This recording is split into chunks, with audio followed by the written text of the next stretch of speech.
Good evening Amol, and a very warm welcome to all of you. We are live now on the sixth edition of Ahmedabad International Literature Festival.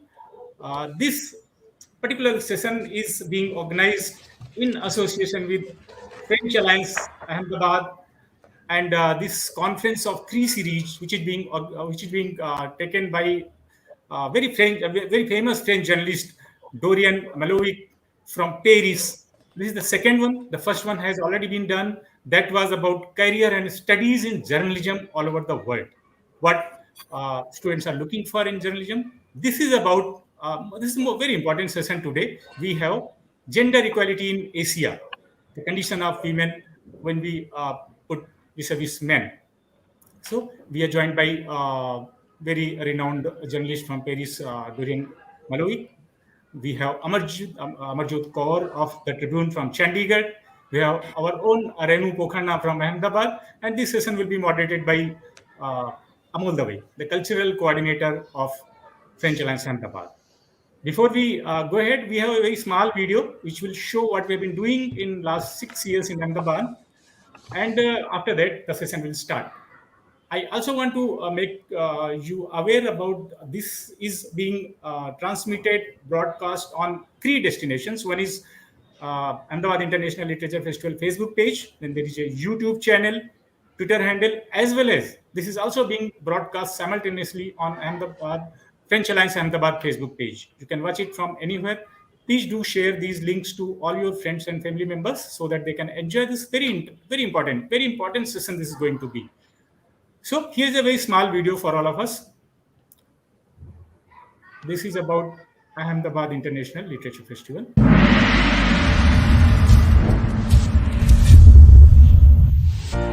Ahmedabad International Literature Festival, which aims to promote reading and writing, particularly in children and young adults, started with a bang in 2016. Mr. Umashankar Yadav, the founder-director of AILF and Icon Education Foundation, with his able and committed team, has taken the literary discourse of the city to a new height with 3 successful annual editions of the Literature Festival. इस तरह के literature festival के माध्यम से उसी equal platform और उतना ही honour मिलना चाहिए, वो उन्नत समाज की निशानी होती है और ये बहुत पॉजिटिव साइन है. આ પ્રક્રિયા છે તે જળ બિંદુમાંથી મોટી થવાની પ્રક્રિયા છે. AILF जैसे पहल रखी गई है, ये बहुत जरूरी है. AILF has gained widespread appreciation and popularity and has been applauded for its continuous and commendable work.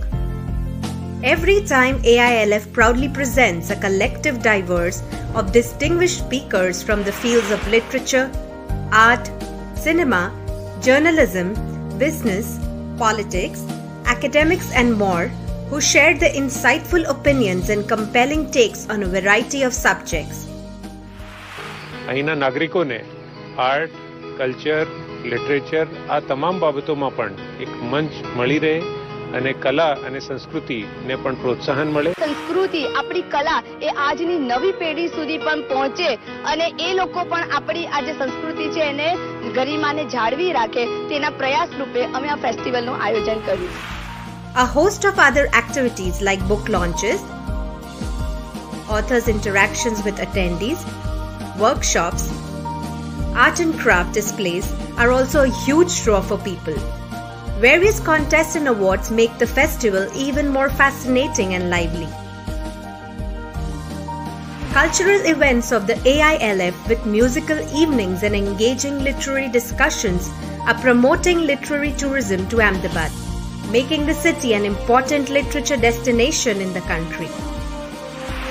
Ahmedabad International Literature Festival resolves to continue serving literature lovers the best of everything that the world has to offer.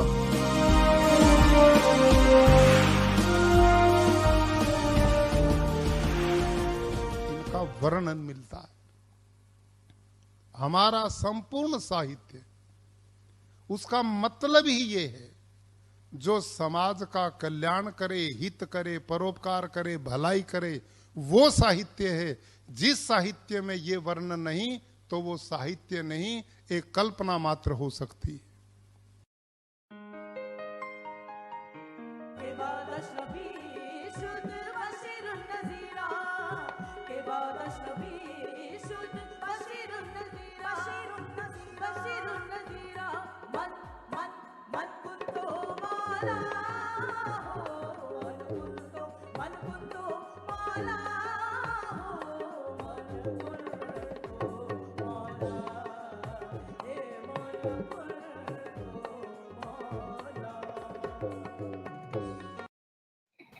Welcome back once again. Before we start the session, I would like to introduce the moderator of the day. Is Amol Dave, very energetic, enthusiastic, and talented young man who is looking after the cultural affairs of the French Alliance Ahmedabad, and he will be introducing all our esteemed guests today before he starts the session. Over to you, Amolji. Thank you, Ammar Shankarji. We're glad to have you as a near and dear partner to Alliance Française Ahmedabad. We've known each other as organizations for a long time, and we always appreciate your presence, always, actually.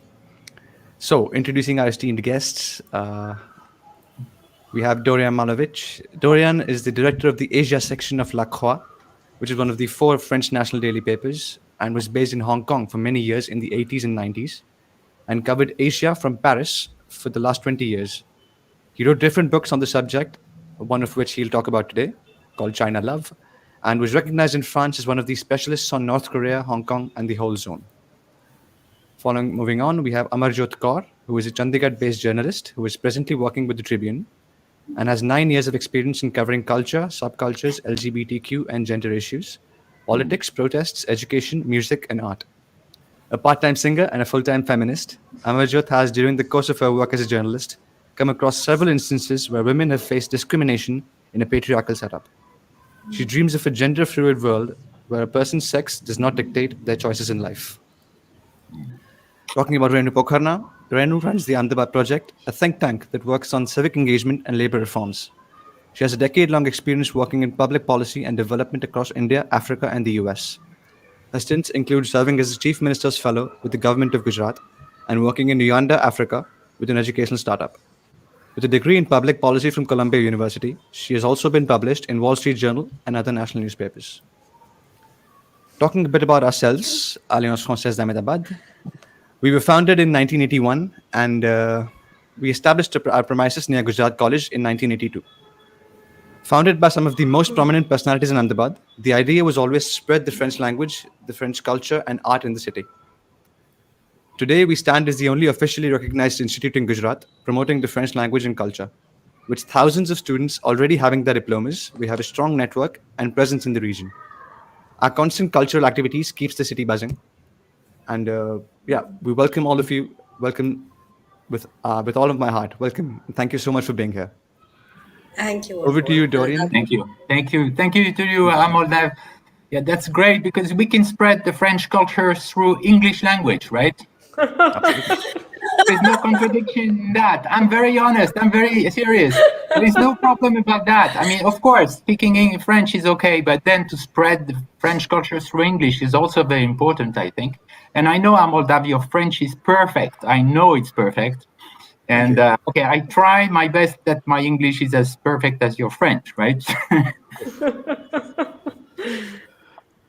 Please, so Dorian, over to you onto the topic of gender equality in Asia, and could you please talk about your experiences in China, Hong Kong, and everywhere you've been, please? Yeah, okay. Thank you, Amol Dave. Thank you to all of you to be invited. I'm very honored, and to Renu, Amarjot, I'm very happy to talk with those prominent women fighters, actually. I mean, for gender equality, that's perfect for me. That's the perfect balance. 2 men, 2 women. That's great. That's great. We are politically correct, right? We are balanced. Yeah, okay, that's fine. That's perfect.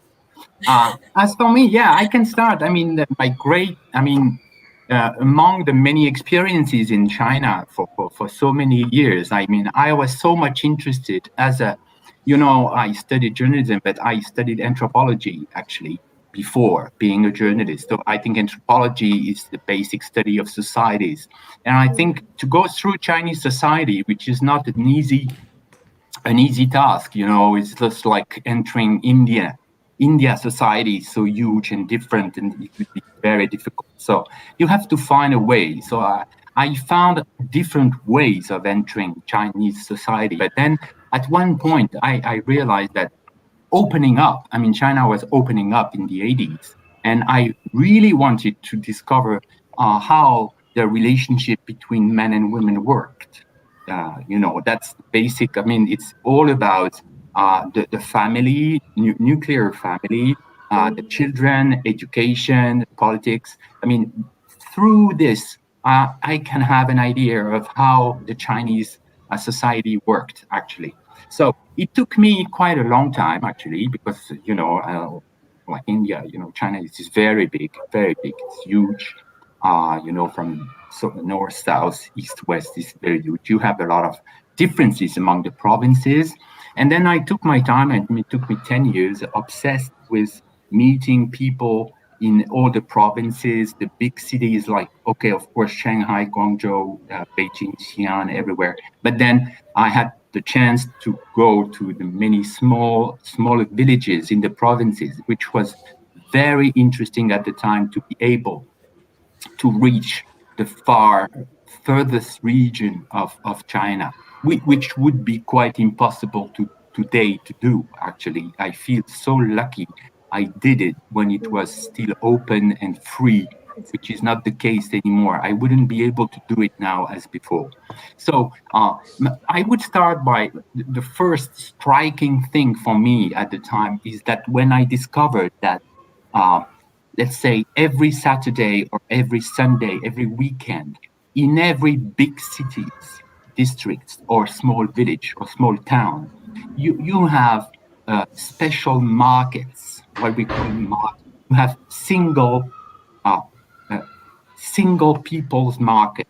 That means you have, yes, it's very interesting. I mean, you have in one place or different places, because big cities, you have some agencies, or you have the parents of their children. I mean, they just promote and present, whether it's their daughter or their boy, to the people coming, and the people would come to the market to choose.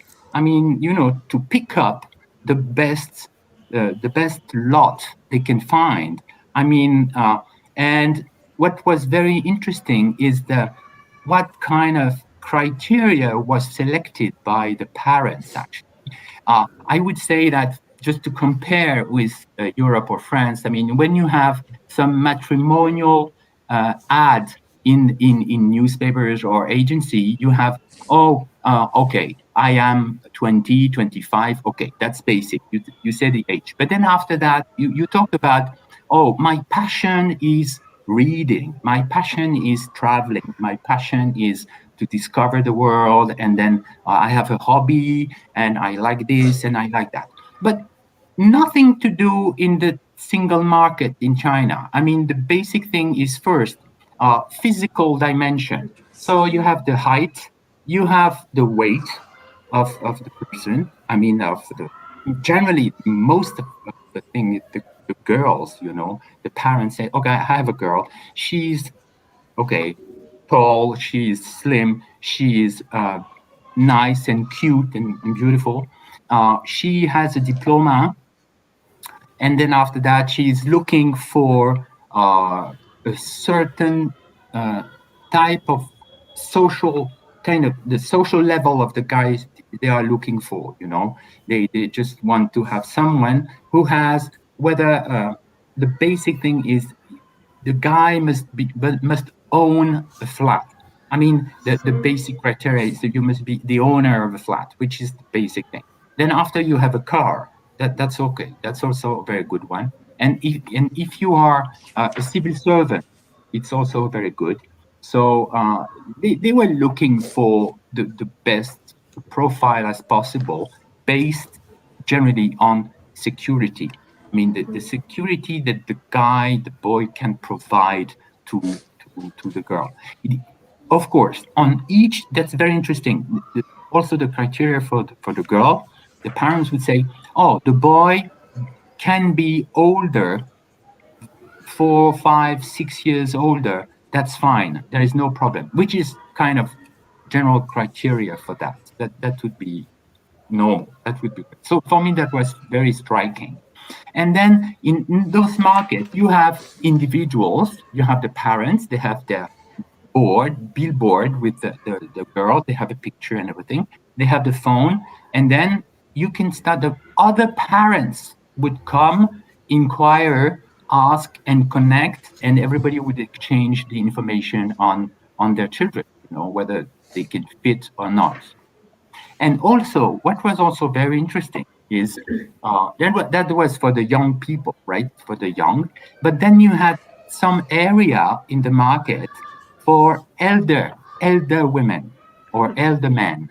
That was interesting because Chinese history recently, you had a lot of, I mean, during the Cultural Revolution in the 60s and about the Moon era, you had political marriages, I mean, the couple were married without any feeling, there would be a worker in a factory and, okay, the boss would marry you, so there was no choice at all. So for those generation, whether some couple, they divorced, and, okay, for the woman, it was not very easy because generally speaking, I mean, they had one child or two children. I mean, but the man could find more easily, of course, another woman, but the women would remain alone. And there were those markets where you had women, in their 50s, 55, even 60, to look for a husband. And then you had another perspective. That means for them, they were looking for someone to live, the older age together, they didn't want to be alone. And also for those women, and that was interesting because I walked in the market and they would, as a foreigner, there were very few foreigners in those markets actually. And I would be, I mean, the only one. And they would come to me and say, "Oh, you don't want to marry me, I know, no, that was very interesting. I was much younger, but it doesn't matter, And they were asking, they were telling me, "Oh, I can cook for you. I know how to sew the clothes, I can take care of you. I can make you a massage. I can make you everything." So that was very funny. The criteria where I can take good care of you. That was the strong element on a curriculum for them, So we joked a lot about that. I mean, but of course, I mean, it could have happened. And also you had another dimension in those markets. Don't laugh too much, Amarjot. You can anyone. No, I'm really thinking about it. It's really fascinating also. But I'm also like, there's another question that pops in my head. I can admit it's funny. It's a funny story. But and then you had another dimension, and I tell you another story later. But it's very interesting. You had also some agencies, official, so-called private or public agencies, matrimonial agencies. I don't know how you call that in India, but it's matrimonial agencies. Thousands of names, thousands of people registering for looking for a man or for a bride, and a husband or a wife. And then that was also very interesting because it was much more money-minded, actually, because you had to register, you had to fill up a form, and you had to pay. And in China, okay, it's very business-like thing. You could register, and then okay, they would ask you, for, let's say, for 100 whatever a month, okay, 100 euro. I said, well, it could be cheaper, but it can be more expensive. But for 100, you have the right. We can introduce you 3 person a month for 100. If you want more, it could be 200. Marriage bureau.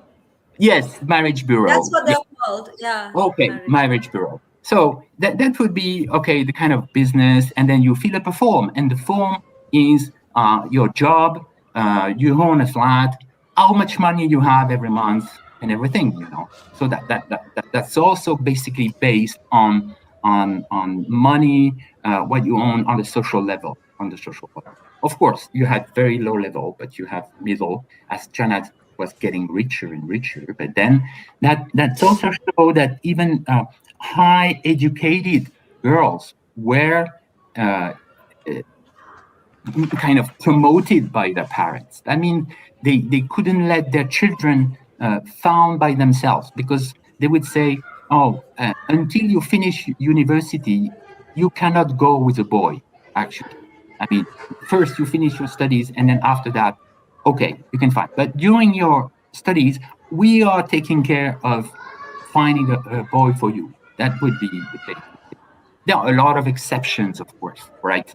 I must stress that it's not all the young and all in China are going through those markets, but it's hugely the majority still.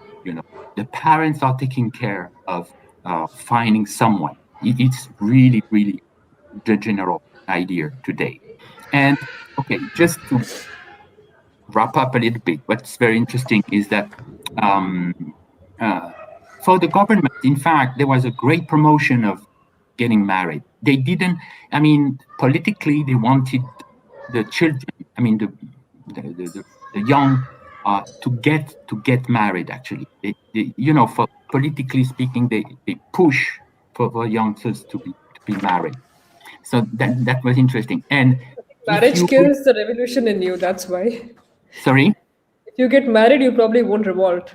It's probably that. It kills the revolutionary in you. Yes. And also, at the beginning of Xi Jinping, in 2012, if you remember, there was the picture at the beginning of, his mandate. There was a picture of him going out of a plane, arriving on an official visit in a foreign country, and it would be there would be a photograph by him and his wife, Peng Liyuan, together. And that was a typical political answer to the Obamas. With Obama, the Obama and Michelle, and Barack Obama and Michelle Obama, and also like the Kennedy couple, the rich and famous, and they were in couple. And that was in China the first time that you had a picture of the great leader of China with his wife. Generally, the wife was totally invisible. We didn't talk about them. We didn't know nothing about the wife. But it was a huge presentation of, and there was a song about Xi Jinping and his wife, and there was the correlation because Xi Jinping was the father of the country, and Peng Liyuan and his wife was the mother of the country. So that means they were pictured like parents taking care of all the children of the country. So that's always this image of the old people taking care of the young. So the idea was, so you have to respect your parents, because the duty of your parents, you youngsters, is to get married.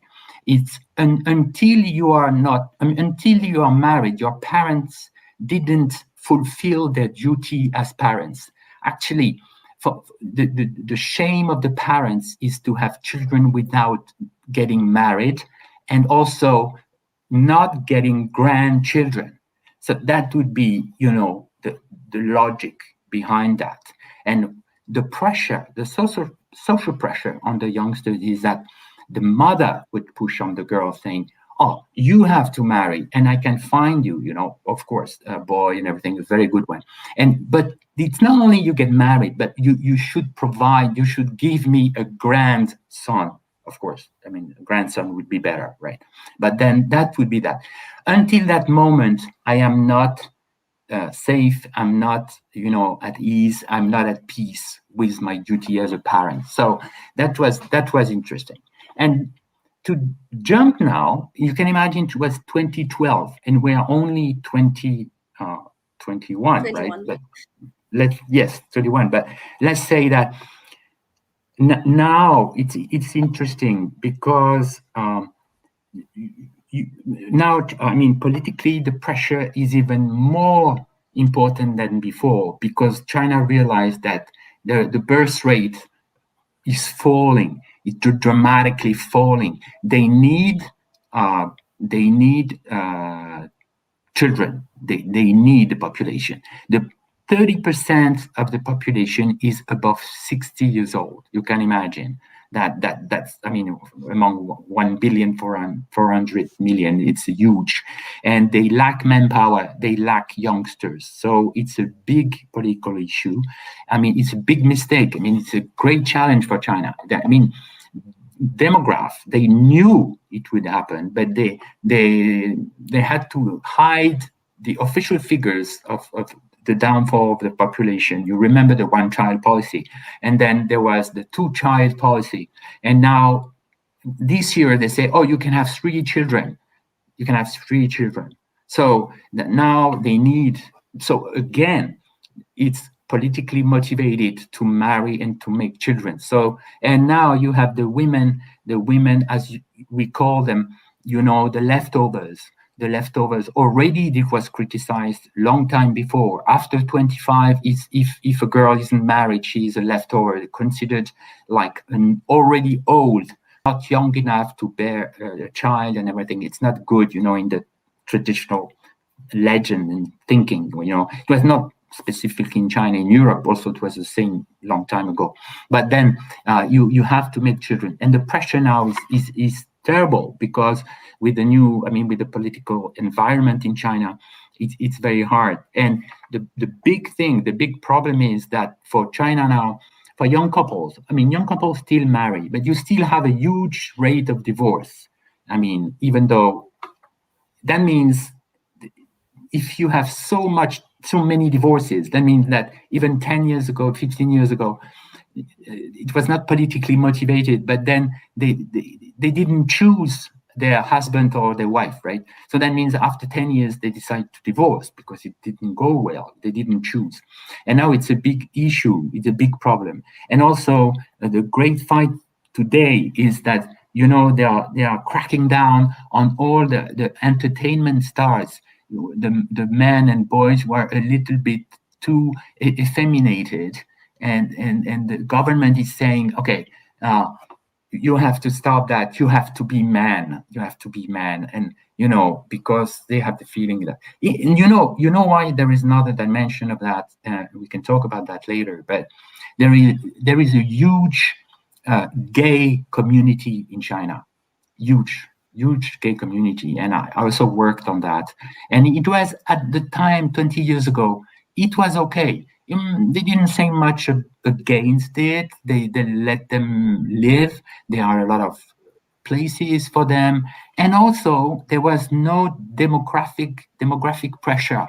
So if they wanted to have less children, they say that, oh, if they are gay, they won't have children. So politically, it was not so dangerous for us. But then they realized today that it's a huge problem. And for the lesbians, for the women, it's even more pressure, because the government is accusing those women of being lazy, of betraying the nation, because if they are lesbians, of course they won't have any children, and if they don't have children, they are not patriotic enough. They are not patriotic enough for the nation, and they are very much stigmatized today. And all behind the Me Too movement, I mean, there is this fight of LGBTQ, everything. Also, it's very controlled now. All the platforms have been cracked down on that, and it's much more difficult for them to fight for equality, for gender equality, as politically it's not politically correct today. So that would be the framework of the situation in China. And very, very quickly,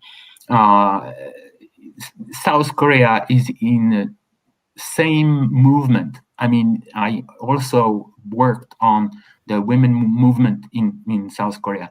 I mean, South Korea is even more Confucianist than China, actually. And the respect for the father, the brother, and the son is even greater than in China. And you had this movement of the women, but then the male are so conservative that it's very difficult for them to find a way, and many now decided not to marry, actually, consciously. I mean, they decided not to marry. There is a movement also to be less, feminine. I mean, a lot of girls, they cut their hair, they don't put makeup, and they just kind of a revolution saying, okay, we don't want to have this pressure. I met a girl, she said, okay, every morning I spend an hour to the makeup and my hair and everything for the office, because my boss asks me to be cute and nice and beautiful as a girl, as a woman. So there is a big reaction against that. And at the end of it, you have Japan also, which is a very gender-oriented society. You have the man world and you have the women world. You can see some cafe and bars only for men, and you have also tea room or coffee, and you have only women. So Japan is different, but then same movement all over Asia, same in Taiwan, and you have birth rate is falling also. So in Taiwan is the only country in Far East that allowed the same-sex marriage. So it's the first one. Wow. You're not sure, Renu? It's interesting. Yeah, I didn't know that. Oh no, it's the only one you can imagine. It's so interesting. Yeah. It's incredible. For them, it was a fight. I worked with them, with the NGOs in Taipei. They fought for 15 years until they achieved 2 years ago. I mean, it was voted at the parliament that same-sex marriage was okay. And I think it is sort of like Hong Kong. Like it's like an island of freedom, or at least what Hong Kong used to be. Not anymore. Hong Kong doesn't allow the same-sex marriage yet. But it's more open, I would say, in terms of gender than mainland China, in terms of how women are viewed. Yes, I agree. But just, I mean, on the legislation, it's not yet. And now with the takeover, now it's impossible, I would say. China is going to be. Okay. That would be to start. I mean, the topic. Thank you very much, Dorian. Yeah. So you presented to us Thank you. You presented to us the background and insisting. I told you before. In Hong Kong, you read the demonstration. I mean, even though the society is very macho or apparently macho, the young women of this Z generation, born in 2019, they were at the forefront of the demonstration. We found the same thing in Burma, Myanmar. The women were at the front, and it is this generation. For them, I think the differences between men and women is totally different, and I think the gender is totally is revolutionized compared with the other generation before. It's obvious. Okay. Well, thank you so much, Dorian, for presenting the sides of China, Taiwan, Hong Kong, Japan, and Burma. Very quickly. Yeah. 5 of them, yeah. So I'd like to pass over to Renu and Amarjot, one of you two, if you can show the Indian side of the same aspect. That's interesting. Yeah, I don't know nothing about India.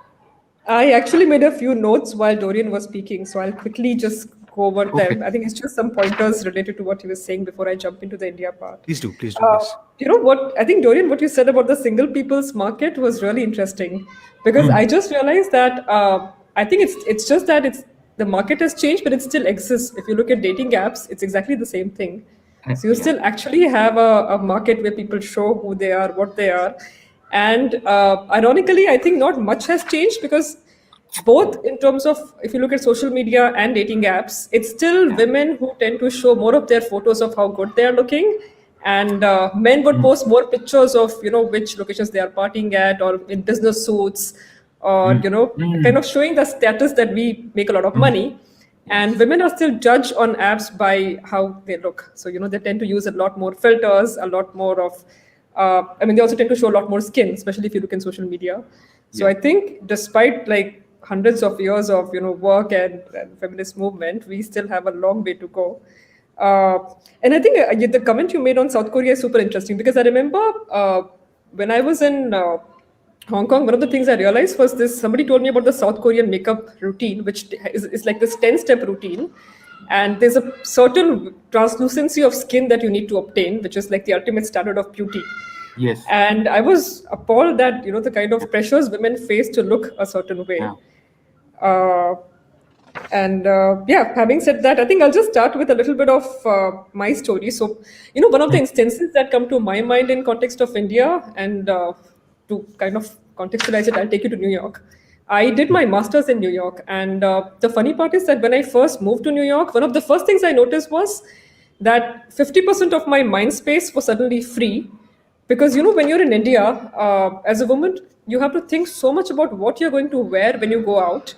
Okay. Because it's like right from my building to, let's say, to the taxi, there'll be 10 people sitting and staring, whether it's building guards, whether it's the people selling vegetables outside your house, whether it's old people living in your building, and all of them are basically judging what you're wearing, how short your skirt is, how skimpy your top is. They're scanning. They're mentally judging you, that good, bad, bad character, too loose, whatever. And suddenly when I moved to Manhattan, I was like, oh my God, I don't have to think about this anymore. I can wear anything. I can go out anywhere. And, even in terms of safety, I mean, if you take a taxi in India, then you can just dress a certain way. But if you take a tuk-tuk, right, an auto rickshaw, you dress a certain way, because in an auto rickshaw, you don't want to wear something which is more revealing because everyone can look. And I thought of all these permutations, combinations that a woman in India has to go through. Which I think suddenly when I moved there, I realized that there was so much of mental space to not think about that. And it's so much more gender neutral to be able to dress the way you want and, be out there. But at the same time, I think it was really interesting because I also realized that despite so many strides that, feminism has taken in a country like US or the West for that matter, they also had sexualized women to a great extent, because the kind of makeup industry that they have is massive. I mean, it's coming to India too now. India didn't have the kind of makeup industry that the US did. And now we have a huge makeup industry, which again tells women how to look in a certain way, what kind of hair should you have, what kind of weight you should have. And I think that's the dichotomy that we need to balance out, because for a country which has made so many strides in feminism, they still had trouble electing a woman president. I mean, I was there when the Hillary campaign was going on. A lot of my classmates, in public policy were actually working for her campaign. And they would talk about, how forward their country was and how equal their country was. And all I could tell them was that, I come from South Asia, where we've had women presidents in Bangladesh, we've had them in Pakistan, we've had them in India. And we never had a problem. Despite our bad track record on other gender norms, we still could elect a woman president. We could accept a woman president without a huge backlash happening. So I thought that was like a really interesting dichotomy. I'll quickly speak a little bit more about the work we do in Renu, just in South Korea, you had a woman president. Who? Did you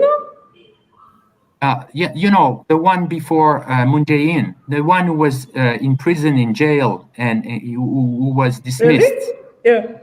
That was a woman. Yeah, the first one, right? The daughter of the general of the 50s. But that means even if you elect a woman, that doesn't mean the society is much more open than the others. Meaning, I think it could probably be a factor also. Parliamentary versus presidential democracy, that's also possible. The fact that in India, because we are a parliamentary democracy, we don't directly elect the woman, we elect other people who kind of accept the woman. And because they're directly electing somebody, it's possible that it's much harder to do it.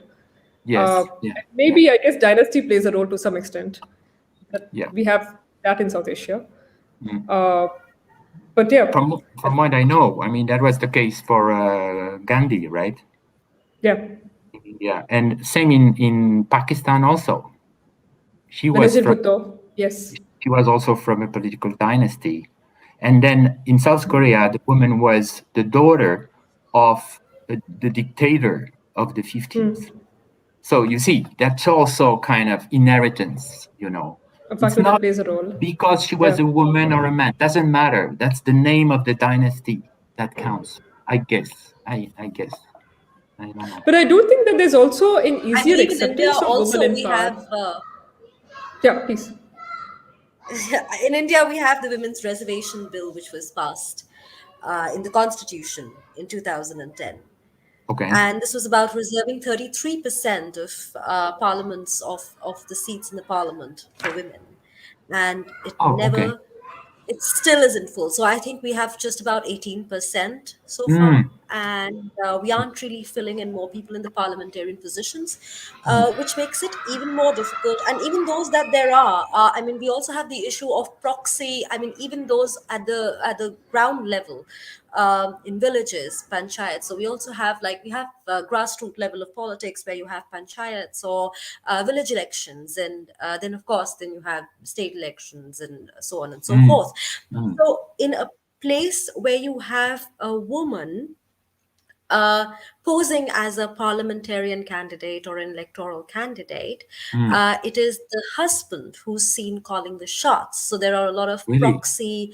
There's a situation where there'll be proxy candidates who are women, but the decision making ability and the capacity rests on the man. So that makes it even a more complex situation. Even if you reserve a particular section for women, it's also about who's calling the shots. And there are a lot of issues when it comes to women's safety, when it comes to women policy decisions on women.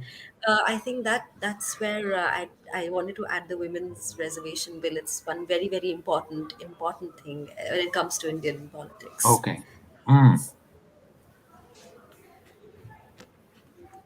You were saying something, Renu? Yeah. No, I wanted to actually talk a little bit more about since I work with labor and how that kind of affects the way, and I think that's probably not just in context of India. That's something we see globally, but maybe more in India, perhaps because we are still centuries behind when it comes to women's rights.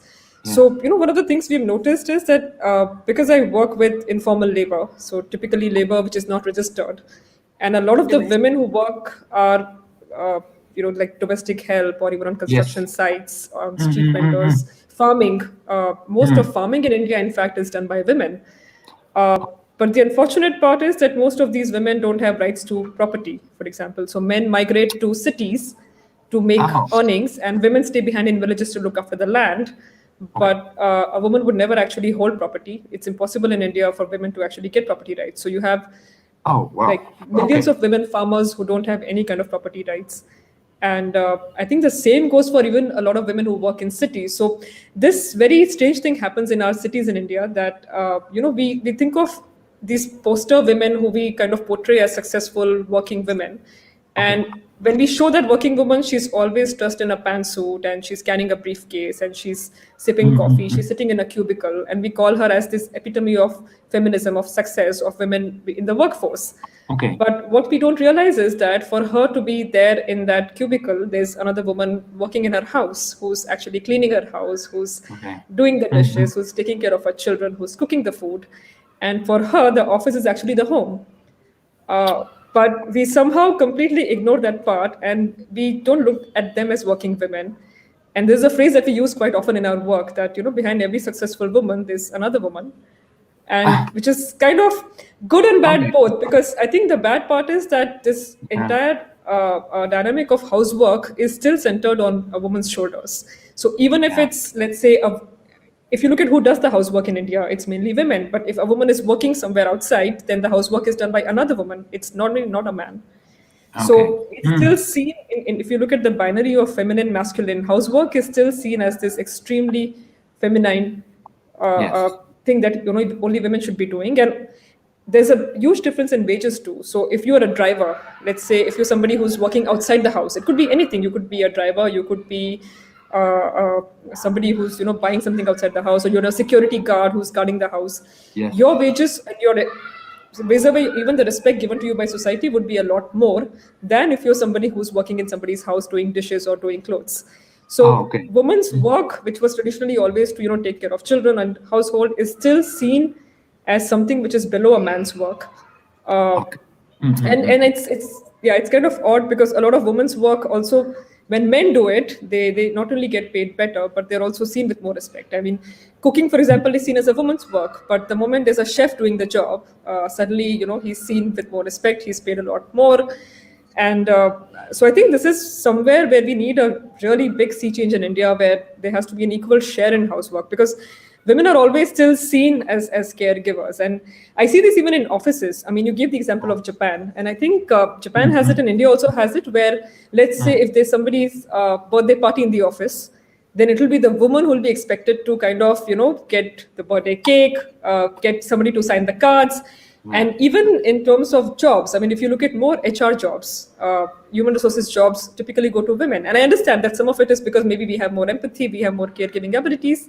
But I feel like there's this huge arena of, caregiving and emotional labor that women carry out, which is not compensated for. And I mean, the nursing profession, for example, right? Most of the nursing profession or professions where you take care of the elderly, most of palliative care, most of the professions, again, you have women in them. And again, the pay scale is really, really varying when it comes to any other profession versus that.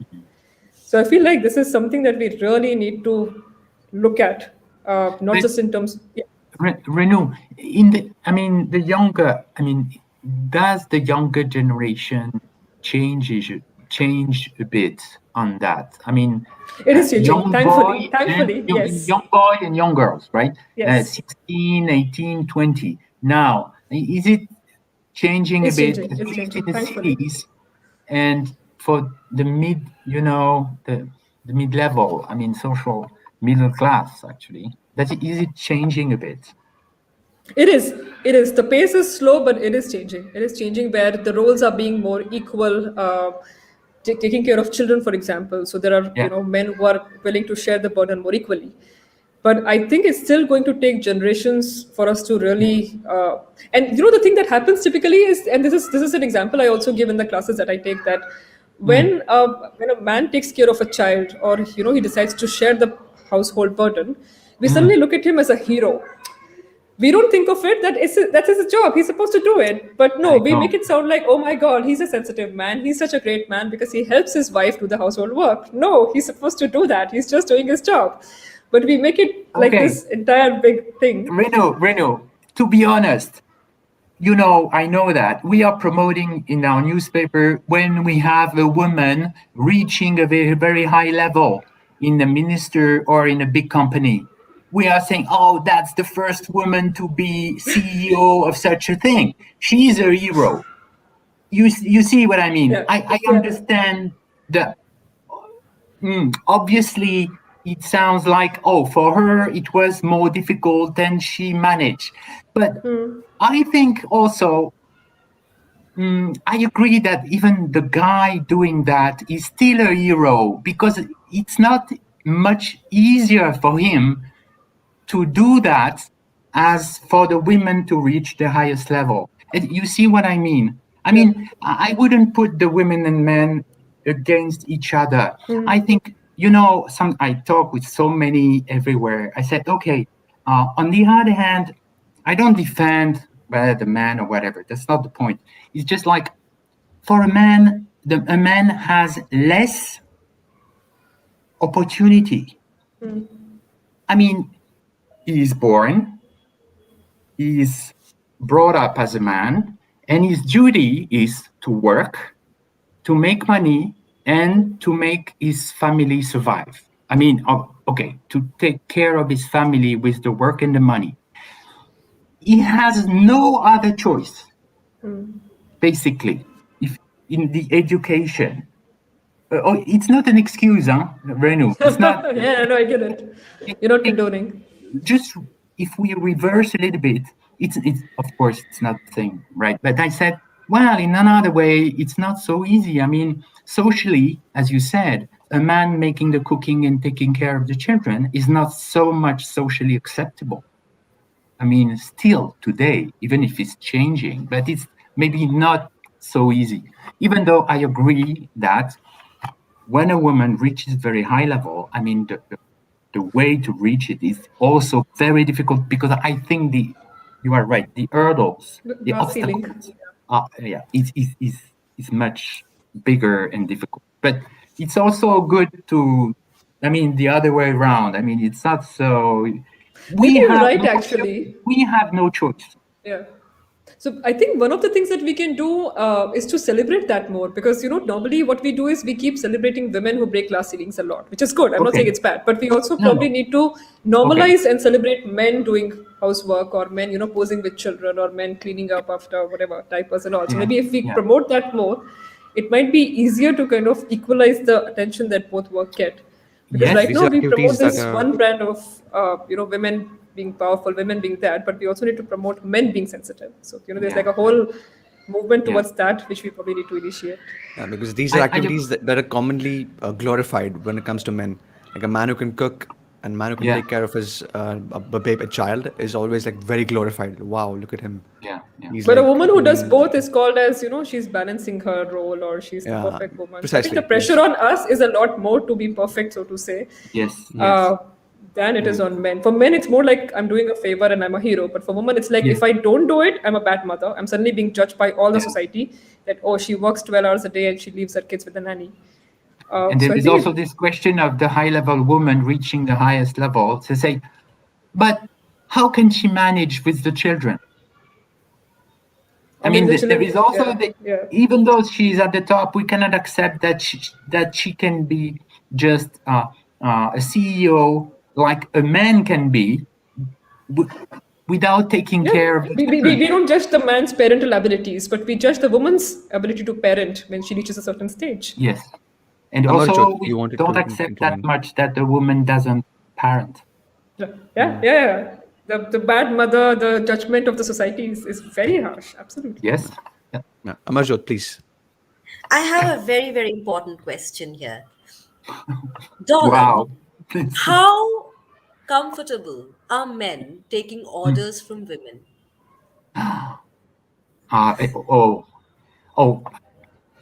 am not the best one to answer, because for me, actually, I have been brought up in a special way that for me doesn't make any difference, really. And in my newspaper, we have a lot of editors that are women, a lot of high-level women, and we promoted that for many years.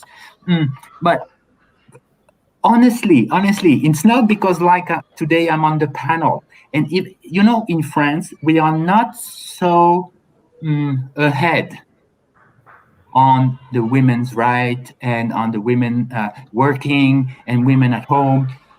No, basically we have surveys. The women are still doing the cooking. The women are still taking care of the children, even though there are a lot of good news and it's improving. Okay, the youngsters are better than before, but still, people are very conservative and it's not so easy. You go to cafe, you listen to the people. There is a lot of machism, a lot of anti-gay talk, anti-lesbian. And I'm going outside all the time. I love to listen to the cafe, everything. And I am desperate. And if you look at the domestic violence in France, it's terrible. We have feminicide each year, but hundreds. And it's we are not a model. We really are not a model. But that's also the case with China. I believe the new law does not allow people or victims to file a divorce or take divorce from their spouses on the basis of domestic violence. Now that is absolutely crippling for any person who's in a marriage or in a companionship with somebody and wants to be free. Agree. With that, also when it comes to proving harassment, now there are very many kinds of harassments. We're talking about Me Too. We are talking about so many instances that came forth, and everyone comes out and says, hey, you know what? I was sexually harassed by this person. Hey, you know what? I feel harassed in general. And harassed is all about it's all about perception, right? It's all about how you perceive the abuse as when you're a woman, or either ways. looking at all of these issues, looking at all of these problems, especially of harassment and domestic violence, where do you Sorry. think Asia stands as such? Because I think China has, with this new law, I read about it way back in February, I believe. Yeah, And so I mean, it has changed a little bit, but in China, for a long time and still now, they consider, those domestic violence as private matters. It's private.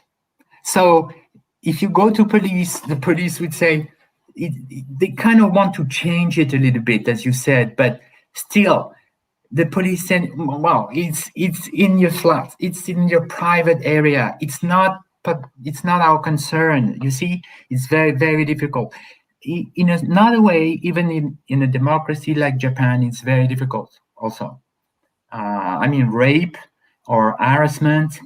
The women are terrified. They don't say anything, because in Japan, it's another cultural dimension. Is that we don't bother anyone. So that means we don't even bother the police, And they know that the police said, how can you prove it?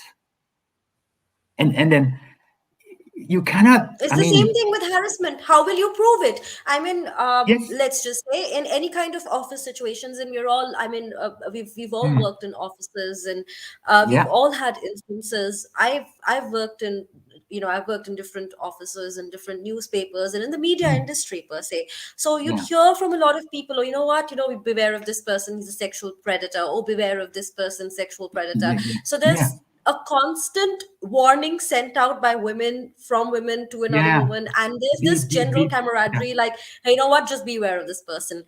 But when it comes to proving harassment, I mean, harassment could be anything. It could be just a double meaning joke shot at some random person and directed at somebody else. It can so be how do many you things. prove that? And talking about media, we have many cases at the moment in France about 6 or 7 women, attacking a very famous anchor man, Poivre d'Arvor. You do you see, Renu? We had this long back about 2-3 years ago, when the Me Too movement was popularized. And then it's very difficult for those women to reach to the consensus that they were victims. It was a long time ago, so for some cases there are prescription, so difficult. And then it's the matter is that, okay, it's word against word. I mean, it's parole contre parole. It's just like, how can you prove it? Can't prove anything. Yeah. But do you think that there should be like stricter laws? It's powerful. The guy is powerful. I mean, sexual harassment, it's a matter of power less than sexual thing. It's definitely. I mean, you see what I mean? Even though you have rape and sexual thing, but the process is, I have the power and I can make anything I want with you, and the typical pattern is always the same. But you can't just blame it on power. I also think that, there would be women in that position, and I don't know if they would go out of their way to, sort of harass men. And there aren't really many cases where a lot of men stood up and said, oh, you know what, this person, this woman in the position of power. It's men power. Sorry, it's men power. I mean, of course, it's not little power. I just meant power, the manpower. I think this reminds me of what Oscar Wilde once said. Oh, he said so many nice things. Well, I love he said something about this, that he said, my name is Dorian, right? Power corrupts. Yes, of course, the story of Dorian Gray. Yeah. But he said everything in the world is about sex except sex, which is about power. Okay. Which I think is like interesting. Yeah, I like that. It just came to my mind. You know what? But taking a cue from Renu also, when you talk about, Renu, how women are engaged and stereotyped and boxed up in different professional roles on the basis of how empathetic they are, it's sometimes vice versa. So, a lot of times and I'm linking it with the leftover situation in China. So what happens is that in India, I have noticed that if a girl or a woman has a more, how do you say, easy profession, like teachers, lecturers, Okay. no problem. It's kind of easy for them to get married. It's not the case with Yeah. I journalists, get. I lawyers, totally or agree. I totally agree. with, I totally agree because I work in a profession too. I work in policy and politics, and Okay. it's not one of the softer professions. So my friends who are yeah, more like designers or architects or in Yeah. fields which I don't know how to put it, more less masculine or more less.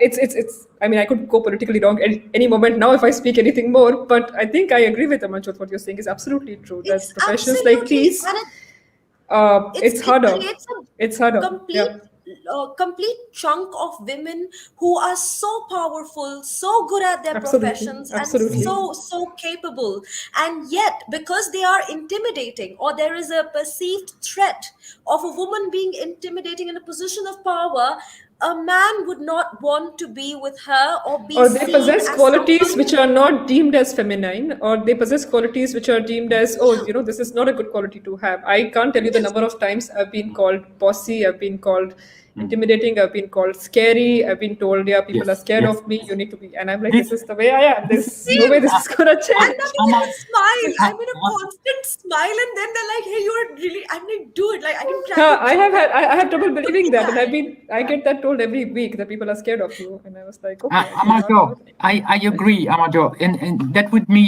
when you ask me the question, how do you feel about being ordered by a woman? If your woman gives you orders, I mean, I think Yeah. my feeling is more like many men are really afraid by those women, even in some different works, in their activities. If you are creative, if you are a lot of imagination, if you are free in your mind, if you are a writer, if you feel you are different from the others, the men, for so many men, but we have to go back a little bit back in the past.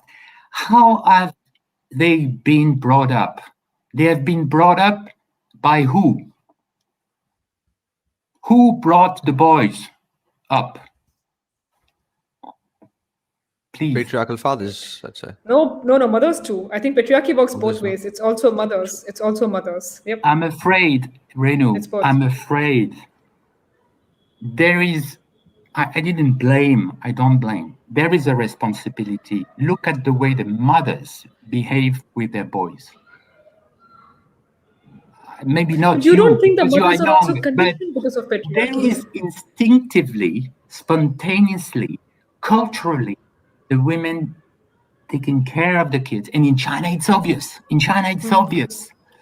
And especially with the one-child policy and with the one-boy policy. If you have one boy, my God, he's so. But they were called the little emperors. You remember the little emperors because they were the only one. So they were brought up by the mother, the aunt, the grandmother. So they were surrounded by sugar, sweet and everything. They were like kings, and the boy had women around him. He could ask anything and it would be fulfilled. So what is his image of the women for him?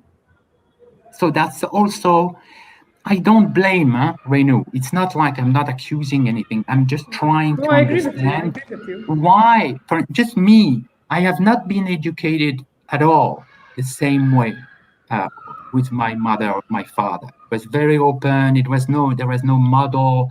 I mean, everything. So I think, so there is also a matter of how the boys are educated. But I think, Dorian, it's also about how patriarchy plays a role in the way women see women. I mean, I'll give you my example. Yeah. I also, when I go to a restaurant, right, or when I go to anywhere for that matter, if I see a man and woman walking by, I would instinctively judge what the woman is wearing, whether I like it or not. It's not something I want to do.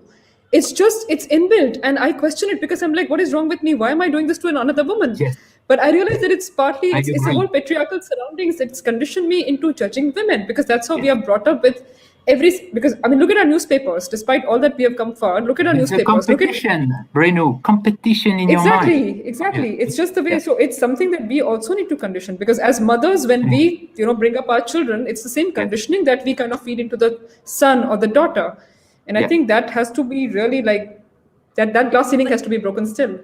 I think even if we try to constantly condition our children, the society will always decondition them, recondition them, and it's a constant thing. So there's this complete flux the thing about walking into a restaurant, it's insane, but every time I go sit down at a restaurant, I will be handed the food menu, and the guy will be handed the drinks. bill.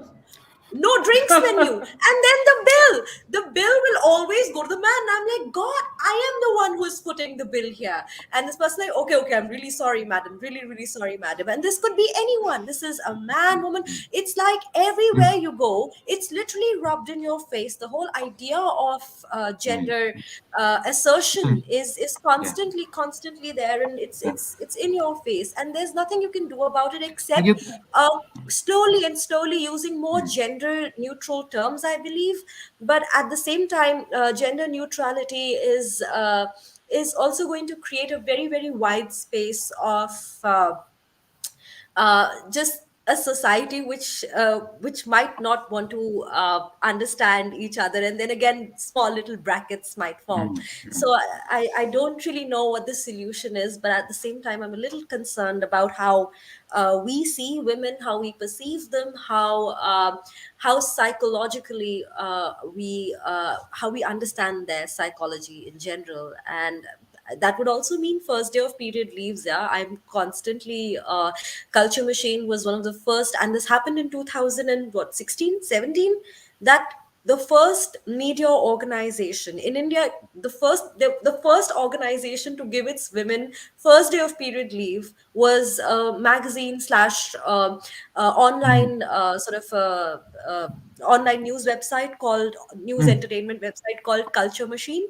And even now, I mean, a lot of women, every time I talk to a lot of my colleagues or my friends, they constantly write, I'm not feeling well. It's not that they're not feeling well, and I constantly tell them it's a natural biological function. You do not have to write sick leave, you do not have to file I'm not feeling well. It's a constant, it's just how it is. And it's just in small little things that these gender stereotypes are rubbed in your face, and it's very jarring sometimes. I have one question from for all of you. In fact, see, we have been talking Yes, about all these problems, but suppose we talk of less privileged women, particularly those who are living in rural areas in Asian countries. See, are these problems of having someone this or that, maybe working, getting orders, taking orders, kind of thing, are these equal to the problems faced by the women, those who are in the rural areas, or they are having bigger problems or lesser problems? Dorian, if you can respond first. See, these problems are like who is paying the bill or who is wearing what or what. These are a different thing. Like these are the problems which can be managed, and these are being managed and tackled as it is. But what about the women? Those who are very less privileged, they don't have means. And what about the patriarchy? And what about the solutions there? The most of them, I mean, maybe around 70 to 80% women are underprivileged, particularly so in I'd like to answer this with just one thing. A long time back, now this is just an idea that I have. I do not know if there are a lot of people who are listening to this, so I'm sure something can be done in this regard. There has been a constant check on whether so female feticide is a big issue. A lot of people do not want women to be born, and for this very reason they had banned sex determination. So till 90s, sex determination was a regular thing. I say do not ban sex determination, bring it on record. If we can just bring it on record that a woman is having a daughter, then killing it would be an offense.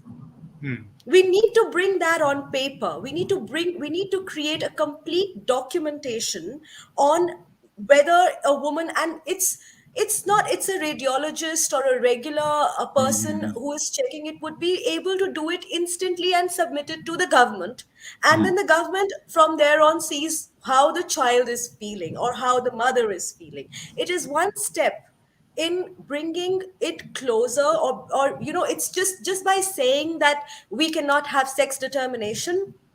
And we are constantly seeing that there are regular rackets where people go with all kinds of apparatuses, and they still check whether a woman pregnant with a baby has a baby boy or a baby girl, and this happens in villages. So I really think that first of all, the basic question, be it in I'm talking about the lumpen proletariats, I'm talking about the proletariats, both. The idea is to have the right to be born. And when we are talking about being born, the basic idea is to at least document that, yes, there is, let's legalize sex determination. And I don't know, it's just an idea, but still we could document it, bring it on record, and take care, and then find out how many women or how many families having females ended up killing their children or killing women. I think it's a great idea, yes. Just that. And the second thing about women who are underprivileged, there's no such word as underprivileged, unfortunately, but still, those who are economically from the weaker section, their problems are just not even to start with. It's just about basic bank accounts and basic banking, money. The domestic help, the domestic workers, most of the time they are paid in cash. And at home, usually all of them go and give the money that they get to their husbands. So a wife or a woman does not really work for herself, doesn't really have a bank account. I know so many of the women who do not have their own bank accounts. And the idea is to have an individual bank account for women, so that they're not giving their labor to their earnings from the labor that they do to the men. Another, of course, hygiene is a major issue, but then making toilets is not how we can have women to live in a proper way, because we still know there are a lot of women who are literally made to sleep with kettle and outside the house when they are menstruating. It's not it's something that we are seeing regularly. And of course, we were discussing about the slaves, women who are brought in and married to men as their wives slash slaves in Haryana, in places where there aren't many women. That is again a major issue in a country like ours. And education, of course. And this time, because of COVID, I believe a lot of children dropped out of education because they do not have a mobile phone. How do you expect them to go? We are privileged. We are sitting here and having a good conversation on our laptops, but a lot of children dropped out because they don't have access to mobile phones and internet packages and whatnot.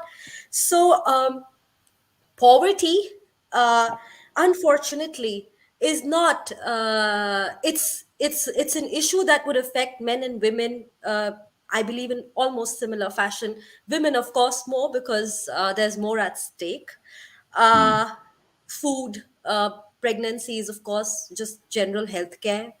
But when you're talking about female or issues related with gender, it is there in every quarter, every corner. And I was also discussing how the government records need to change the job roles and job positions. You cannot call somebody a businesswoman or a businessman. You need to call them a business person. You could call them police person. Railways uses age-old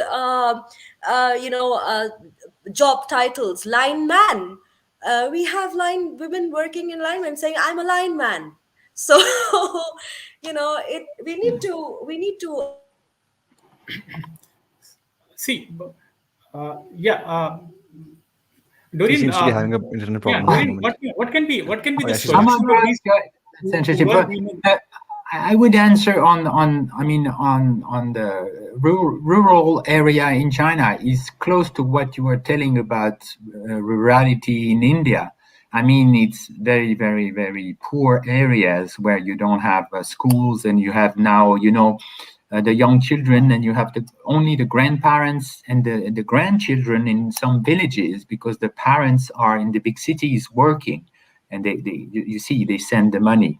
But from what I remember, you can imagine with the one-child policy, I mean, the thousands and hundreds of thousands of abortions you had in the 60s.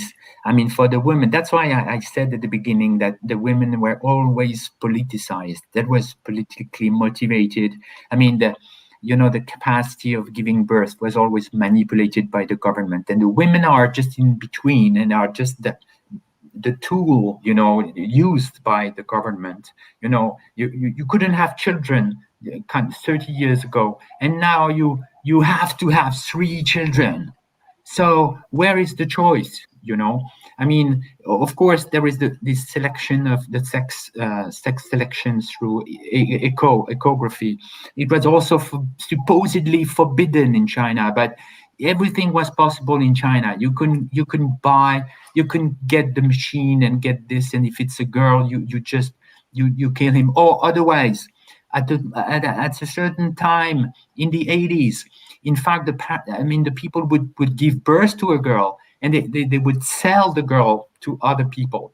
I mean, they would be useful, as a small child slave, or to work, and into other families. You can have all those traffic. So this is also politically, it's difficult in China. You cannot make the revolution, actually. I mean, you can just try to do it the best way. If you had 2 children, you can hide them, or you register them in another village.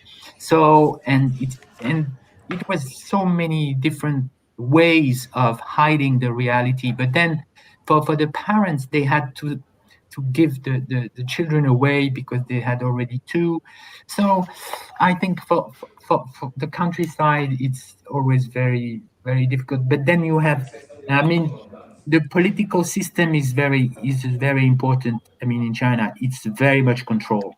I don't know whether in India it's less control, I mean, politically, but in China, it's very difficult to escape the control, or you have briberies and corruption also, which is we are coming to the end, but I have a very small question with Renu.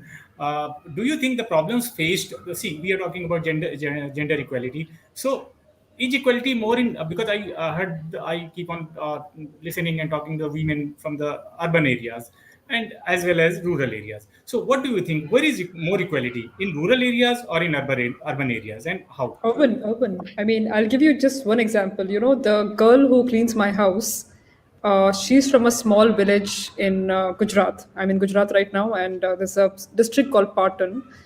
And this girl is married here in the city, and she goes to her village once in a while to meet her in-laws and her extended family.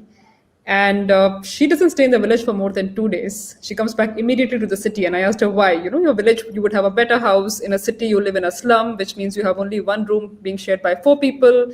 In the village, you have a bigger house, you have cattle, you have land, you have more fresher air to breathe, water, lakes, everything. And she was like, when I'm in the city, I'm allowed to go out wherever I want after 7 o'clock. It's not unsafe. In the village, it's very unsafe if I go out after 7. In the city, I can wear what I want. In the village, like Amarjot was saying, I need to cover my head. I have to wear a certain level of clothes. In the village, the work is more from drawing water in buckets to taking care of cows, to children, to cooking, everything I do. But in the city, I don't have to do all the work. It's much less burden for me. And I have more freedom to, I have a phone, I can talk to whoever I want, I can WhatsApp, I can do things here. But in the village, it's control, my in-laws do this. And I think the answer that you were asking, what is the answer to going further? I would say that if you look at the Economic Freedom of the World Index, the index which tells you how free a country is. So the freer a country is I economically. would just interject, Renuji. I have seen women, even in the past days, say around 30 years back, even today, if you go to rural areas, see, this is good to say that there are cattle, there is a dirty area, there is this, and if I come to city, probably if you are living in one room set, then also you feel happy what I can wear. But again, if you take case of the safety, it is always there the problem is always there in the cities as well. And if you look at the women from the villages, I have found, I'm saying a counterpoint of it. They are more strong. They have been ruling the men. I mean, men, the men who is, you're talking about village area, those who are looking after the agriculture, they are very strong women. They don't listen. I mean, don't listen. I think we'll also have to, Umar Shankarji, we'll have to look at India in a more diverse way. Because equality. If you talk of power, taking decisions, the city women are more vulnerable in taking decisions. As you say, they are always conscious of this thing or that thing. And safety, of course, safety is not that, I mean, you cannot be assured of safety in cities as well. And in villages, but the chances of being safe in a city of 5 million is a lot more if you're in a village of 500 where the lights go out after 7 o'clock. I come from Rajasthan. I come from a state which still is extremely patriarchal. So I actually have worked in rural areas in Rajasthan, in Udaipur and Kumbhalgarh and around villages. And I can tell you that I personally also feel safer in a city when the lights are on, there are more people around me. But I don't think it's... Also, I think police is accessible. Well, but it's harder to generalize in India because for example, just 2 days ago, I was in Northeast. And if you know, Northeastern India is a lot more forward in terms of women's rights, where it's a matriarchal society. So I think in India also we'll have to look at which parts. If you look at north and west of India, then definitely not. If you look at states like Rajasthan, UP, Bihar. Like every part of Asia, rather, if you go to villages, even in Gujarat villages, you go and see. I have seen the villages around Ahmedabad. The women are very strong. You find the women, those who are wearing those kind of things. Physically strong, yes, because they have to be. They have to do most of the household work. No, let me ask Umar. I'm talking about taking decisions in the family. They take the decisions. If they did, then I don't think you would have infanticide. If women make the decisions, I don't think any woman would agree to kill her own child. You can ask any woman in the world. This is again what Dorian was saying. This is again what Dorian was saying. Women themselves want the sons. They don't want the daughter. I think it's the pressure of the family. I don't think any woman would voluntarily kill something she's been carrying for 9 months. How you are conditioned. It's not pressure. It's a conditioning.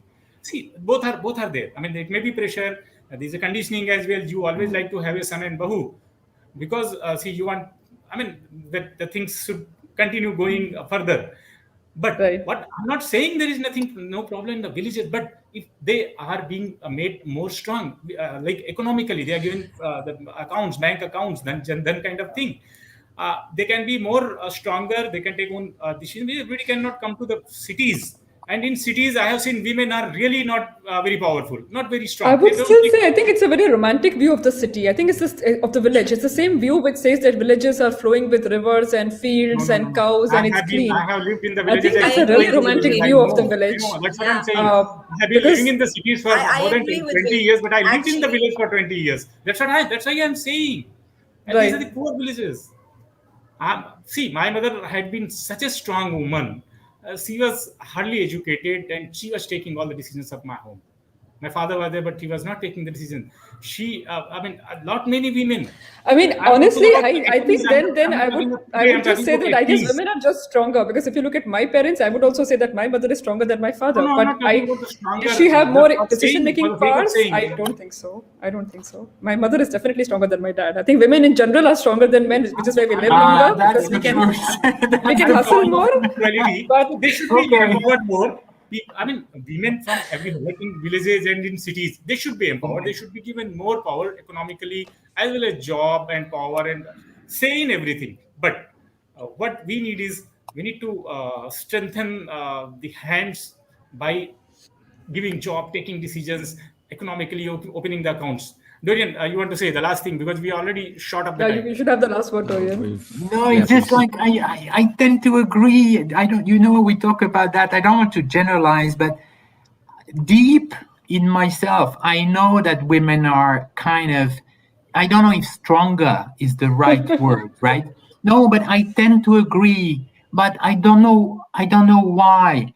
I don't know why, if it's because they have been, under the patriarchal system, that's why they are that stronger, or I don't want to say it's by nature. I don't know either, but I'm sure I've met so many. I worked, I know I'm very sensitive to that topic.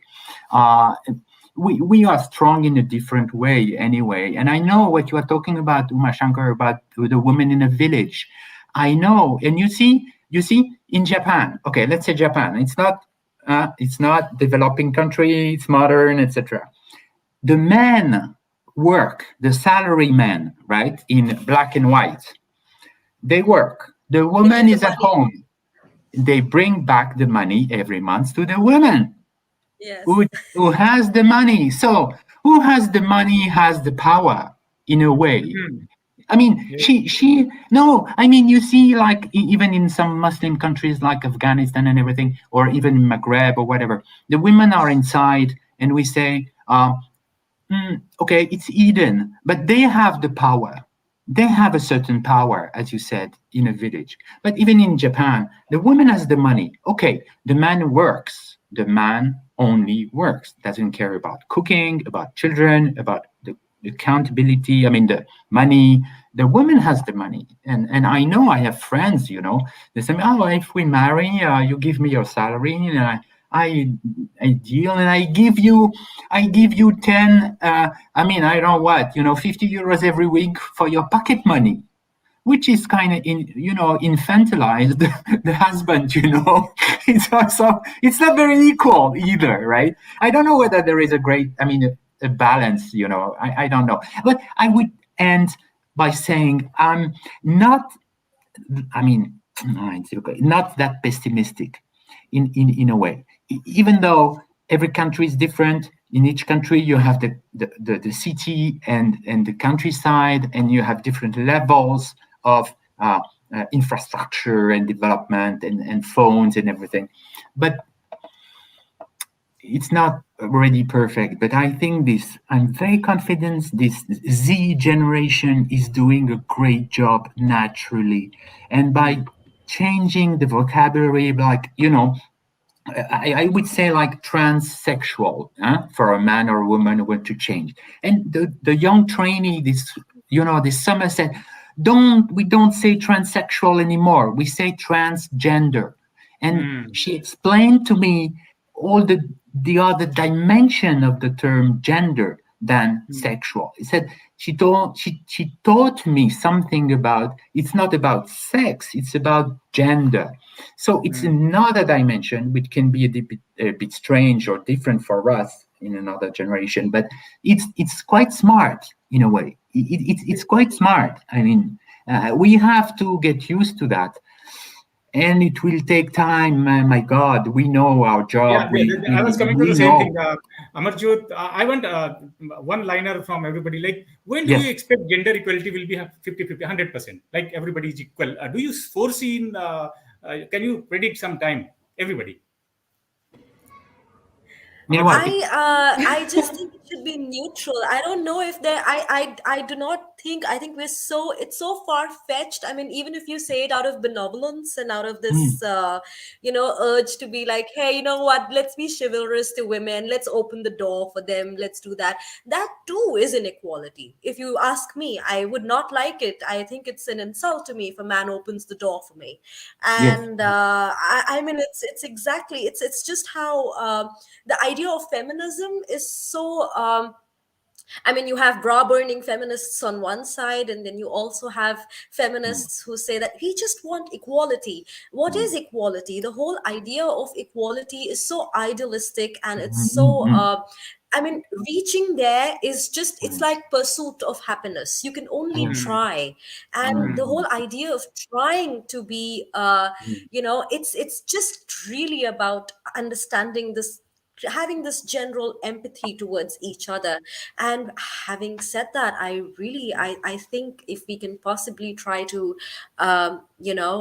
bring women and men as genders not as neutral human individuals, if we recognize them as just individuals, that would be the first step to doing so.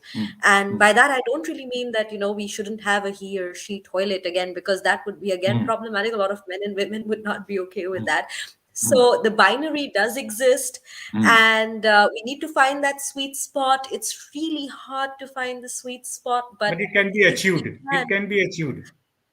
I mean, there is nothing's impossible, right? I'm an incorrigible optimist, so. So maybe in 100 years of time, Renuji? I do not know, sir. It's a Maybe- battle of sexes. They say men are from Mars and women are from Venus, and I would really want the two galaxies fighting. It would be really nice to see an intergalactic battle. I come from both. Actually, I come from both. That's So, the point. I'd like to have opinion from Renu, then You I would will be come back to surprised. Dorian and close it. Yes, Renuji. So I just think, Shiva I mean, if you look at Scandinavia, then Scandinavian countries to some extent have done it. If you look at Iceland, if you look at Sweden, if you look at some of these countries, Sweden, there's yes. a far more equality than we have in our country. So I don't think it's an impossible dream. I think it would take maybe 3 or 4 generations before we reach a stage where it would be very normal for a person to stay at home while his wife rules the country. And I guess the bigger challenge would be for it to penetrate to our, society, to our villages, to every single household. That will maybe take a few generations where, it will be easier. But I don't think it's a pipe dream. I think it's easily achievable. I mean, like her, I'm also an optimist. Amol has not spoken anything. In that short, I want short answer from you, Amol. You have not spoken anything about equality. Yes.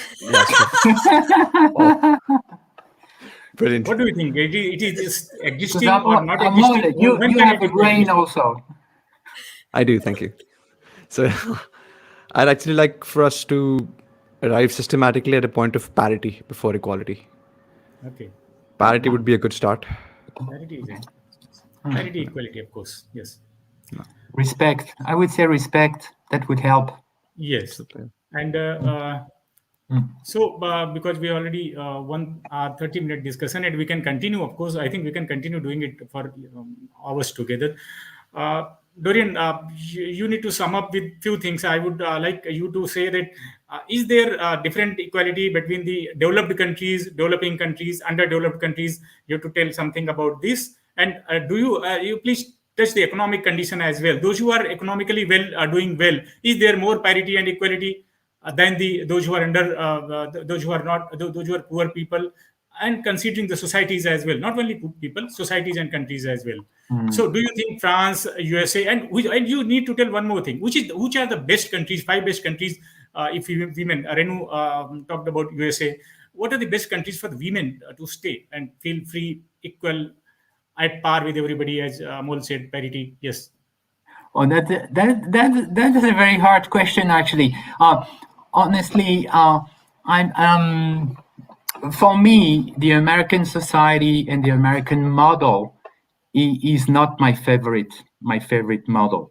I don't have like many people in Europe. You have those American-oriented people. They look at America saying everything, even if everything is coming to us from the States, right?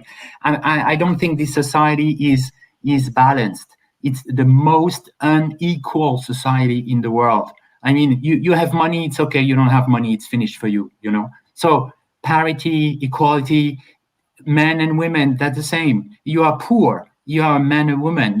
I mean, in the States, it's horrible. When you look at the system, hospital, social security, I mean, it's terrible. And I know, because I am lucky enough, because I know in France we have still something that works, is the social security system. The medical system is still working, even though we have a lot of problems. So I would say the Northern Europe countries are really, really more close to my mind.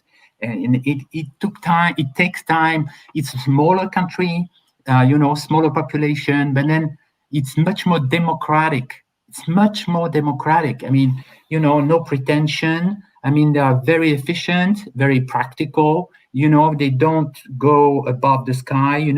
They straight. They are straight. It might be a little bit cold. Like straight meaning cold. Stay blunt. But like the German area, But well, we need this mix. I would say.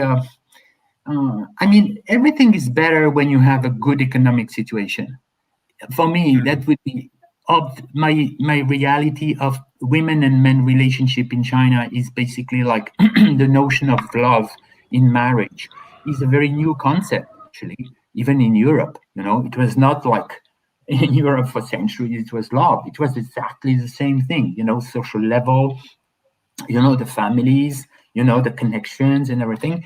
So, but everything is better when you have a good economic situation. But that's a pity that when the economy is bad, the women are the first target. It's just obvious. It's terrible, but it's obvious, I mean, it's a proof, And this is yet a huge gap. It's really, really, really hard to balance this, really. It's going to be, if the economy is better, we have more chance, But with the virus, I think I'm still very, very careful now. With the virus, I'm not so... I'm very careful because I don't know what will be tomorrow, It's not so easy. But I'll just say one thing, that the virus at least brought a lot of men into kitchens and doing household work, which was not the case before. So I'm kind of thankful to the virus, at least in India. There were men who would never enter the kitchen, but because of the virus, they started... because you don't have house help, no domestic help, I'm one of which them. means everybody had to do household work. So I think there was one silver lining to it. Many good sides of it, right? Yeah. So things are, of course, quite bright. Even a glass is half full. We expect that there will be parity, there will be equality. Things are happening. It may take some time, as Amarjot said. It may take some time. We are all optimistic, and things are happening. Take the slogans. When we take the slogans also put a lot of focus on the people, like Beti Padhao, Beti Padhao, Beti Bachao. These kind of things. At least those who are not thinking about it, they have started thinking about it. So things will happen, but it may take some time. In fact, everybody's. I have seen women in villages. I have seen women in rural areas. All of them feel so proud to be women. Nobody said that I don't want to be a woman. I never heard any woman saying that I never wanted to be a woman from God. Yes, please.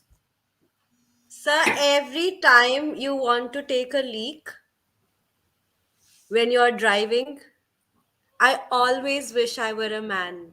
Oh my God. At least in India. He's absolutely right. Yeah, I cannot begin to tell you. I mean, it's so basic, but yeah. I really wish on highways when I see a lot of men standing and, enjoying and showering the plants and having a great time.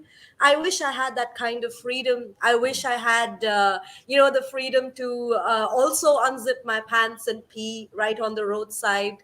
It's just, I wouldn't like men doing it either, actually. Has there been any? I just agree with you. This is very agreeable. I mean, nobody can deny it. But of course, Dolan would be like, "Oh my God, you guys are peeing on the roadside."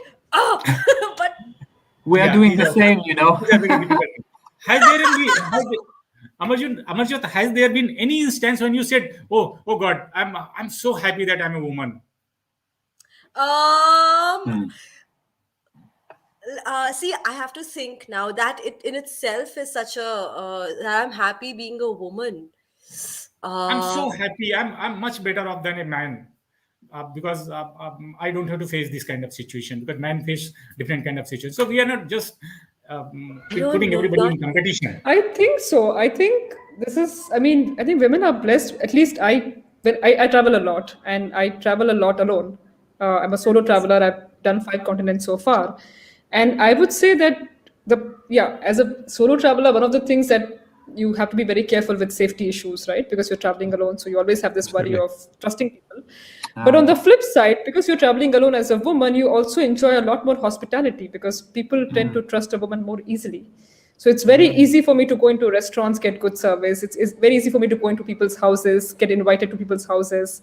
And I think that's something to do with being a woman. And this cannot be set off. Renu, Things cannot be set off. And I found out when I was happy being a woman also, by the way, Yes. Wednesday nights. Happy hours.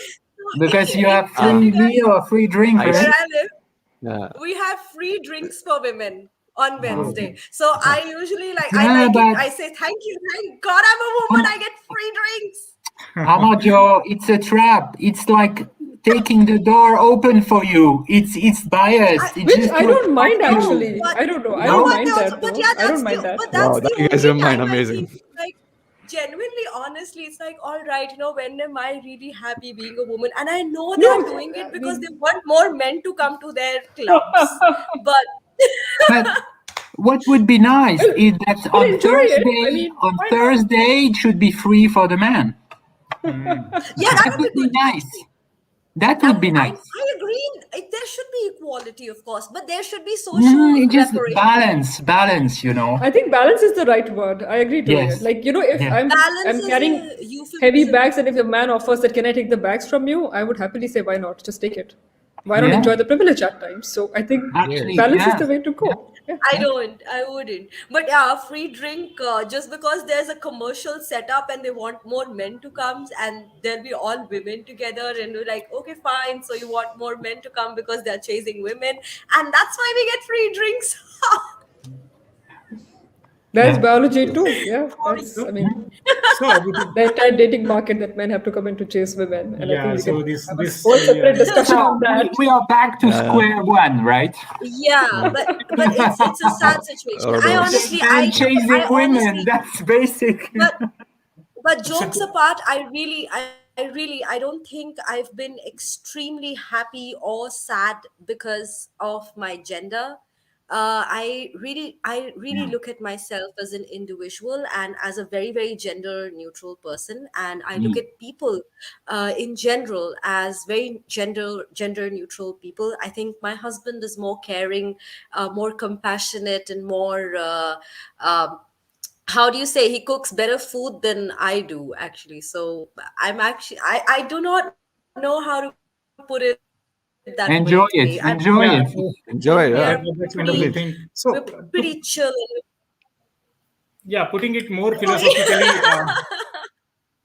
So we need to be I very don't really. I yeah. mean, Yeah, you used the right word to end the session. Like, we all need to be very compassionate towards everybody, not only men and towards women or women towards men. We have many living beings. They are the animals. There are other trees, plants, environment. Everything is there. So we need to be compassionate towards all living being, all the universe. Then hopefully, if you start thinking that way, men, women issues will automatically be wiped out. There will not be any inequality. That is how if you have compassion, everything is done, because you don't need any inequality kind of word otherwise, because compassion will make you feel that, let me make the tea today, let me make the coffee, let me open the door, as you said. I mean, man can do it, woman can do it, and everybody is equal, because pain is there. Getting up early in the morning is a pain for everybody, pain for men, pain for women. So if you think that there is a pain and you can take care of it, then things are over. So we have to be compassionate. Glass is half full. Things will happen in sooner or later, and let us enjoy what we are, whether we are man or woman, without transgressing into each other's space. We should not. Dorian, yes, do you agree with this? Yes. So we are just closing on a happy note that yes, there will be much better and equal world in the future. And it has been a pleasure hosting you all. Amol, you have been a wonderful host, moderator, and French Alliance. Dorian joining from Paris. Amarjot, it was a pleasure having you from Chandigarh with a lot of energy. Renuji, talking about beautiful things happening here in and around Ahmedabad and everywhere. We just enjoyed it. Thank you so much for the opportunity. Look forward to another session. Thank you so much, you guys. Dorian, yeah. Yes, thank next you so session will much. be on the Thank you so 18th. much. We had a good talk, balanced talk, open talk, honest talk. Yeah, absolutely. We'll have our next session on the 18th of December, And which that will be our about last conference. women during pandemic times in Asia. It'll be journalism during the time of the Women pandemic. Journalism during the pandemic, yes. During the pandemic. And in Nice, fact, that would women have be- been. In fact, only women have been doing the right job during the pandemic. They have been traveling to the places here and there. Of course, of course. Let's keep it for the 18th. Let's keep it for the 18th. Yes. So we are for the ending 18th. the broadcast. All right. Thank you very much. Good night. Thank you. Thank you Thank you so much. It's been a pleasure. It's been a pleasure being with you guys. Thank you.